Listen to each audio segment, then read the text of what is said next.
Кој е инвеститорот во фабриката за отпад во Неготино и со какви гаранции го докажува својот кредибилитет? Граѓанскиот инспекцијски совет и екоактивистите алармираат дека во планот на владата за справување со отпадот има низа недоречености и наместо да слушаат шпекулации, бараат конкретни одговори од надлежните.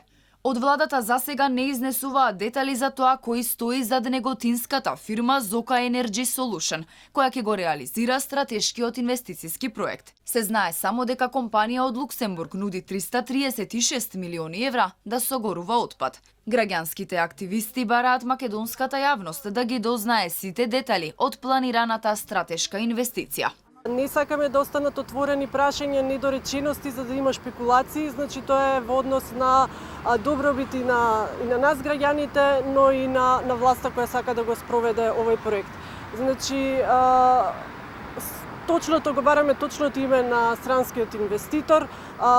Тоа што го кажа не може да се најде на интернет, заради тоа се отвараат сомнежи кај граѓаните и ние едноставно бараме владата да излезе со точни детални информации. Според пратеничката и поранешната председателка на Дом Лилјана Поповска, проблемите со депониите во Македонија се огромни и го загрозуваат животот на граѓаните.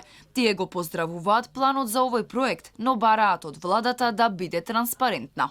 Какво е влијанието врз животната средина од оваа фабрика во поглед на испуштање гасови, течен исцедок и пепел, изразено во количества на ден, месец и година, и како ќе се менаџираат? Дали се планира увоз на отпад или само преработка на домашниот, и дали ќе се преработува само комунален или и медицински отпад? Реагираат и од ВМРО ДПМН, од каде предупредуваат дека изградбата на фабриката ќе биде закана за животната средина и здравјето на граѓаните. Велат дека нема да дозволат во Тиквешијата да се изгради објект кој според нив бил депонија. Инаку во јавноста веќе се проширија информации дека зад неготинската компанија стои млад тим од 4, предводен од директор со свежо портфолио, а истата е формирана лани во април со влог од 5000 евра.